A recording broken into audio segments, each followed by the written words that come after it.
Okay. Alex will start training today. He was meant to train at the start of the week, but he came down with a flu, so he's back training today. Scott Tanser's back available. Evan Mooney is out. We'll have his ankle looked at by a specialist today, and then we'll know where we are with that. And Conor McMenamin is still unavailable, so just nothing new. Obviously, bar Evan that continues on from last week. How do you assess the prospect of Saturday? Yeah, it's an opportunity. No matter what form Rangers are in or where they are in their season, they've got very, very talented players worth millions of pounds. So you have to, as always, be at the top of your game. We've had 2 games against the big Edinburgh clubs, where for me we've played and controlled the game for large periods with a better team in both games. So we need to take that performance again, and if we can take that to Ibrox and make it very difficult for them to break us down, then we believe we've got the quality to come on the bench and perhaps get something out of the game. Looking at the previous meetings, what kind of has to go right this time round at Ibrox to make sure that you are on the right end of a result? Yeah, well, we've proved only a few weeks ago that we can beat them. Deservedly so in my eyes. We were very good first half, they were very good second half, and then we came strong again. So look, you have to do that as well. You have to defend well. They've got a lot of talent up front, they've got a lot of spark up front.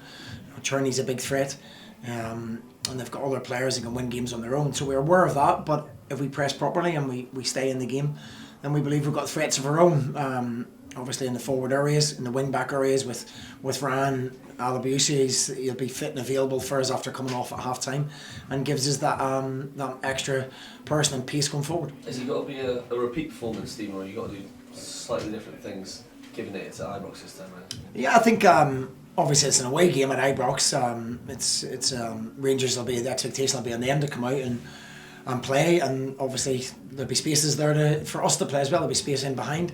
Rangers will play and try and dominate the game and dominate possession, which is fine for us. And we've got players that can hurt the spaces in behind. So it has to be the same level of defensive performance. We have to defend well. We have to do the simple things well. We've defended much better in recent weeks, and then we have to believe when we land on the ball, which we have done in the last 2 games and the previous game against Rangers. We're into the top 6 now. I think there's only 7 games to go until the split. How do you assess the kind of race for the top half of the table? So tight in there, isn't it? Yeah, it's crazy. I didn't even realise we went into the top 6 with a draw the other day, so it's just goal difference. But I said after the game, any St Mirren manager in the last 40 years who were 7 games to go and you're in the top 6, doesn't matter how you're in it, you're in the top 6, everybody would have snapped our hands off. So we're in a decent position. It's up to us now to kick on and try and get the points that'll cement another top 6 place for 3 years in a row, which again, I repeat myself, would be an incredible achievement.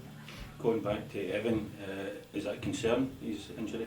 Yeah, because we felt like young on was saying, 2 boys who, as I said, we can't buy ready-made articles. We're developing players, and those 2 boys, perhaps in the coming months, can be our goal scorers, can be the people that are the difference. So it's a concern. Evan's obviously a young man as well, so we want to make sure everything's done right with him as well, and we're not forcing him to come back too soon. So as I say, I'll see the specialist, and we'll make a decision from there.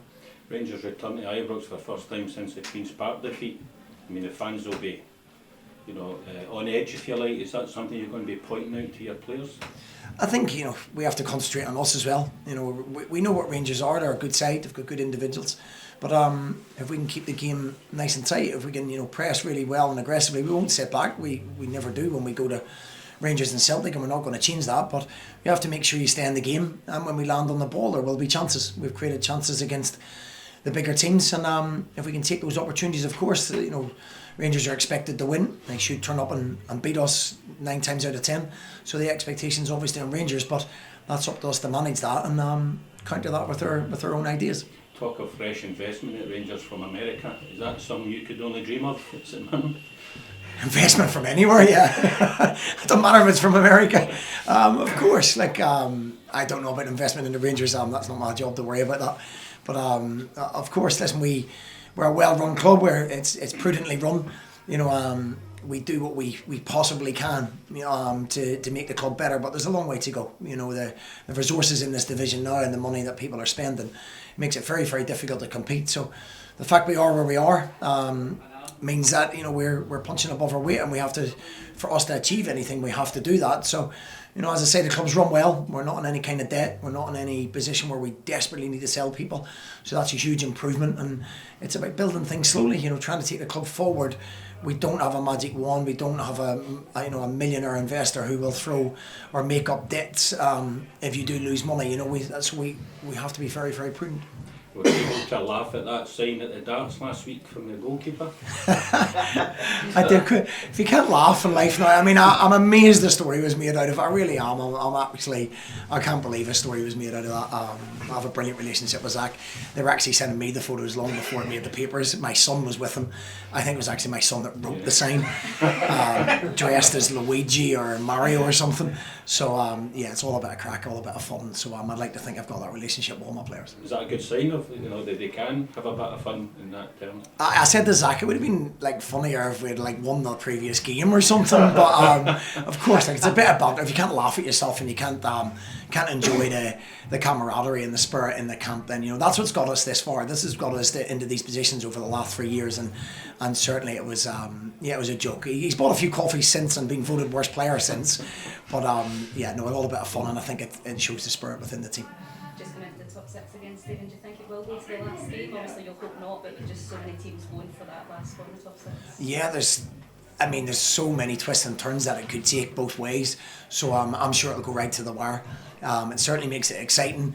But I've said to the players, you know, we've got absolutely nothing to lose. The expectations on the Hibs and Hearts of this world who've spent millions of pounds, you know, this is us massively overachieving to be even talked about as a top 6 team. So we have to go and enjoy ourselves. We have to go and express ourselves, not sit back and wait to be big. Go and press teams, and you know what will be will be. We believe we can be a top 6 side. We've shown that. And there's no pressure on us. There's absolutely no pressure. Comes from within our dressing room, and the expectation comes from within our dressing room. So we'll manage that, and you know, I'm confident that we'll get the results. Is that an extra motivation for your players that, as you said, you could take it away from one of the big Edinburgh sides and then? I think there's more than that. You know, right from Dundee all the way up. You've got Dundee, you've got Killie, Motherwell. I've probably forgotten somebody. There's a lot of teams going for, you know, even 4th place is still up for grabs at the moment. So, you know, it's just about just concentrating the next couple of games and trying to get as many points on the board. And as I say, there'll be twists and turns along the way in these next 7 games. Thanks, Stephen. Okay, cheers, thank you. Thank you.